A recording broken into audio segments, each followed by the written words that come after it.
दोस्तों नमस्कार, एक बार फिर से स्वागत है आप सभी का आपके अपने YouTube चैनल पर। आज की बड़ी खबरें जानेंगे इस वीडियो के माध्यम से। हर वो बड़ी खबर आप तक पहुंचाएंगे जो ब्रेकिंग न्यूज़ में शामिल है, तो आप भी वीडियो में लगातार बने रहिएगा जिससे कि हर बड़ी खबर आप तक पहुंचे और कोई भी मुख्य समाचार छूटे नहीं। वहीं अगर आप भी मानते हैं कि इंडिया गठबंधन एनडीए को कड़ी टक्कर देगा और आप भी इंडिया गठबंधन के समर्थक हैं तो लाइक कीजिएगा वीडियो को। चलिए दोस्तों, पहली बड़ी खबर की तरफ चलते हैं। बड़ी खबर दोस्तों लेकर आए हैं आपके लिए। अब घर से वोट देने की सुविधा होगी शुरू। मुख्य चुनाव आयुक्त राजीव कुमार का बड़ा बयान। जी हां दोस्तों, सीईसी राजीव कुमार यहां पर बड़ा बयान दिया है। वह राजस्थान दौरे पर पहुंचे थे विधानसभा चुनाव की तैयारियों का जायजा लेने। इस दौरान उन्होंने बड़ी घोषणा भी की है।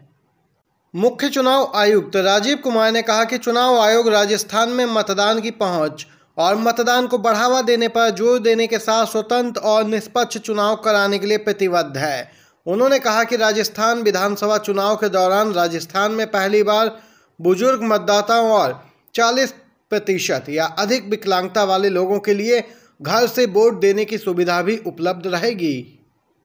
राजीव कुमार और यहां पर चुनाव आयुक्त अनूप चंद्र पांडे और अरुण गोयल इस साल के अंत में होने वाले विधानसभा चुनावों की तैयारी की समीक्षा करने के लिए राज्य में पहुंचे थे, जिस दौरान यहां पर मुख्य चुनाव आयुक्त राजीव कुमार ने बड़ी घोषणा की है। दोस्तों इसी के साथ एक और खबर की तरफ चलते हैं।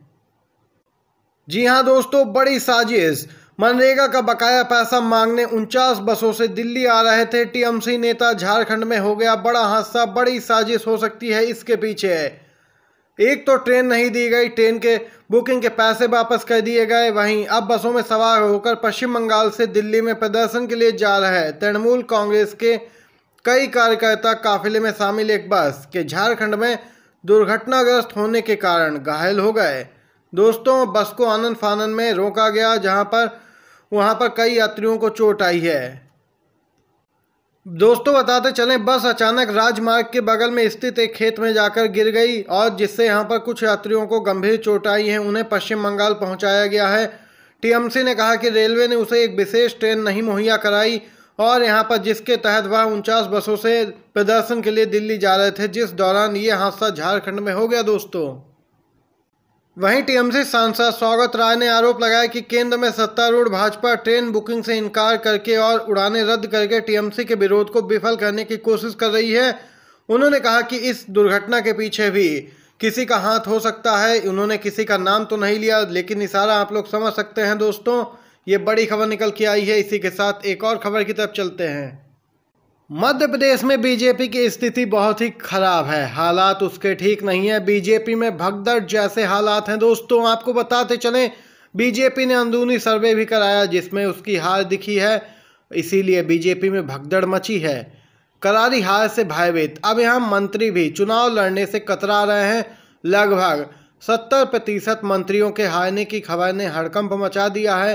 मंत्री जान गए हैं बीजेपी के टिकट पर चुनाव लड़ने का सीधा मतलब है कि उनकी हार तय है। यहाँ पर दोस्तों आपको बताते चलें, विधानसभा चुनाव में सिंधिया या उनके परिवार से भी कोई उम्मीदवार हो सकता है, क्योंकि बीजेपी को उम्मीदवार ही नहीं मिल रहे हैं। मंत्री यशोधरा की तरह दूसरे मंत्री भी चुनाव नहीं लड़ने के लिए लिखेंगे पत्र, इस पर चर्चा शुरू हो गई है। दोस्तों अब विधायक यहाँ पर भाग रहे हैं। दोस्तों पुरानी पार्टी कांग्रेस में जा रहे हैं। जिन्होंने कांग्रेस का साथ छोड़ा था उन्होंने घर वापसी कर ली है। अब कांग्रेस पार्टी ने तंज कसा है। शिवराज जी, ये चुनाव आपको जनता की ताकत दिखा देगा। वही जनता जिसे आपने खून के आंसू रुलाए हैं, बहुत सहा अत्याचार, अब की बार पलटवार, ये कांग्रेस पार्टी ने तंज कसा है। दोस्तों देख सकते हैं बिग ब्रेकिंग न्यूज। एक और खबर की तरफ चलते हैं। जल्द जारी होगा बड़ा आदेश, लागू होगी पुरानी पेंशन योजना। जी हां दोस्तों, पुरानी पेंशन के लिए कर्मचारियों ने केंद्र के खिलाफ खोल दिया है मोर्चा। बहाली को लेकर दिल्ली में जोरदार प्रदर्शन लगातार जारी है। दोस्तों पुरानी पेंशन की बहाली की मांग को लेकर मोदी सरकार के खिलाफ मोर्चा खोलते हुए देश भर के हजारों सरकारी कर्मचारी राजधानी दिल्ली के रामलीला मैदान में जुटे हैं। दोस्तों पेंशन शंखनाद महारैली का आयोजन मौजूदा एनपीएस के बजाय पुरानी पेंशन ओपीएस को लागू करने के लिए केंद्र सरकार पर दबाव बनाने के उद्देश्य से किया गया है। वहीं दोस्तों आपको बताते चलें, इस दौरान दिल्ली में काफ़ी भीड़ देखने को मिली है। रामलीला मैदान में सरकारी कर्मचारी भारी संख्या में जुटे, जहां पर किसानों ने भी उन्हें समर्थन दिया। उनकी इस रैली में यहां पर दोस्तों किसान नेता राकेश टिकैत ने भी अपनी उपस्थिति दर्ज कराई है।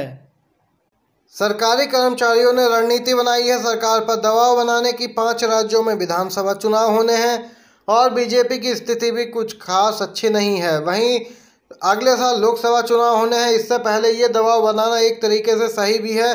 अपनी मांगों के लिए लगातार प्रदर्शन जारी है। पुरानी पेंशन बहाल कराई जाएगी। दोस्तों ये बड़ी खबर निकल के आई। वहीं दोस्तों इस पूरे मामले पर वरिष्ठ पत्रकार अजीत अंजुम ने भी प्रतिक्रिया दी है। उन्होंने यहां पर गोदी मीडिया को निशाने पर लिया। उन्होंने सवाल करते हुए पूछा, कितने चैनलों पर ओपीएस के लिए दिल्ली में जुटी भीड़ पर बहस हुई है? कितने एंकर और रिपोर्टर रामलीला मैदान गए हैं? एबीपी न्यूज़ के संदीप चौधरी और न्यूज़ 24 के राजीव रंजन सिंह के शो को छोड़कर बाकी चैनलों ने इस मुद्दे पर कितना कवरेज किया है? कितने एंकर और रिपोर्टर रामलीला मैदान गए? इसके साथ ही अजीत अंजुम ने लिखा है कि रामलीला मैदान में ओपीएस की मांग को लेकर इतनी बड़ी रैली हुई, लेकिन देश के चैनलों से ये कवरेज गायब क्यों है? मोदी सरकार के लिए ये गले की हड्डी बनने वाला है। बड़ी खबर निकल के आई। चलिए एक और बड़ी खबर की तरफ चलते हैं। कांग्रेस नेता पी चिदम्बरम का बड़ा बयान। जी हां दोस्तों, पूर्व केंद्रीय मंत्री और कांग्रेस नेता चिदम्बरम लगातार मोदी सरकार पर हमलावर हैं। इसी बीच उन्होंने केंद्र सरकार को जमकर घेरा है। पी चिदम्बरम का बड़ा बयान कहा, हर 10 साल में सरकार बदलनी चाहिए, चाहे कांग्रेस ही क्यों ना हो। वह तमिलनाडु के रामेश्वरम में एक जनसभा को संबोधित कर रहे थे। इस दौरान उन्होंने कहा कि केंद्र की बीजेपी सरकार इस समय कंफ्यूज है। साथ ही उन्होंने बढ़ती महंगाई के लिए केंद्र सरकार को जिम्मेदार ठहराया। उन्होंने कहा कि बीजेपी सरकार को अब अलविदा कहना चाहिए। ये ना तो महंगाई कम कर सके हैं, ना ही कीमतों को नियंत्रित कर सके हैं और ना ही रोजगार दे सके हैं, जिससे विकसित अर्थव्यवस्था नहीं कहा जा सकता। उन्होंने आगे कहा कि मेरा मानना है कि 10 साल में एक बार सरकार बदलनी चाहिए, चाहे वो कांग्रेस पार्टी की सरकार ही क्यों ना हो। यहाँ पर बढ़ती महंगाई पर उन्होंने हमला बोला। राहुल गांधी की नई उपलब्धियां भी लोगों को गिनाई हैं। दोस्तों ये बड़ी खबर निकल के आई। एक और खबर आ रही है। बड़ी खबर निकल के आई है, जैसी रणनीति बीजेपी ने बनाई है अब उसी की भाषा में उसे जवाब दिया जाएगा। जी हाँ दोस्तों, इंडिया गठबंधन ने आगे की रणनीति तैयार की है। बीजेपी की तरफ से खबर निकल के आई थी कि योगी सरकार के कैबिनेट मंत्रियों को यहाँ पर लोकसभा का चुनाव लड़वाया जाएगा। वहीं दोस्तों अब ठीक बीजेपी को उसी की भाषा में टक्कर देने का ऐलान कर दिया है। शुरुआत हुई है समाजवादी पार्टी से। बड़ी खबर, विधायक की छोड़ अखिलेश यादव लड़ सकते हैं लोकसभा का चुनाव। मध्य प्रदेश में कांग्रेस के साथ गठबंधन का ऐलान। सपा अध्यक्ष अखिलेश यादव ने कहा कि नवरात्र में सपा वीआईपी मानी जाने वाली लोकसभा सीटों पर अपने प्रत्याशियों की घोषणा कर देगी। यहां पर कहा गया कि मध्य प्रदेश के विधानसभा चुनाव में कांग्रेस पार्टी के साथ गठबंधन में मैदान में उतरना चाहते हैं, इसके लिए बात चल रही है। दोस्तों अखिलेश यादव ने मीडिया के सवालों का जवाब दिया और कहा कि नवरात्रि में करीब 1 दर्जन सीटों पर सपा अपने प्रत्याशी घोषित कर देगी। वहीं दोस्तों इसमें भाजपा की वीआईपी सीटें भी शामिल हैं। उनका इशारा पीएम मोदी के क्षेत्र वाराणसी के साथ ही गोरखपुर, अयोध्या, मथुरा व प्रयागराज की सीटों पर था। वहीं दोस्तों अखिलेश यादव ने जानकारी दी है कि वह भी लोकसभा चुनाव मैदान में उतर सकते हैं। आपको बताते जाएं दोस्तों, अखिलेश यादव खुद भी लोकसभा का चुनाव लड़ सकते हैं। ये बड़ी खबर निकल के आई है। चलिए दोस्तों अगली खबर की तरफ चलते हैं। दोस्तों एक बार फिर से वरुण गांधी ने अपनी ही पार्टी पर साधा है निशाना। संजय गांधी अस्पताल का लाइसेंस रद्द होने पर भड़के हैं वरुण गांधी। पूछा, कहीं नाम के प्रति नाराजगी आपका खेल ही ना बिगाड़ दे। लगातार अपने बयानों को लेकर सुर्खियों में बने रहते हैं वरुण गांधी। वो कई बार पार्टी के लाइन से अलग जाकर खुलकर बोलते हैं, जिसकी वजह से कई बार बीजेपी को असहज स्थिति का सामना भी करना पड़ता है। वरुण गांधी ने एक बार फिर से अमेठी स्थित संजय गांधी अस्पताल का लाइसेंस रद्द किए जाने के फैसले को लेकर अपनी ही सरकार पर तीखा हमला किया है। उन्होंने कहा कि कहीं इस फैसले के पीछे अस्पताल का नाम तो नहीं, जिसकी वजह से सैकड़ों लोगों के सामने रोजी रोटी का सवाल खड़ा हो गया है। उन्होंने योगी सरकार को निशाने पर लेते हुए कहा कि नाम बदलने का खेल कहीं आपका ही खेल ना बिगाड़ दे। इस वीडियो के माध्यम से आज की बड़ी खबरें आप तक पहुंचाई हैं। दोस्तों अगर आप चैनल पर नए हैं तो चैनल को सब्सक्राइब करके घंटी के आइकन को भी जरूर दबाइएगा, जिससे कि लेटेस्ट न्यूज़ इसी तरह आप तक सबसे पहले पहुंचे। वीडियो देखने के लिए आप सभी का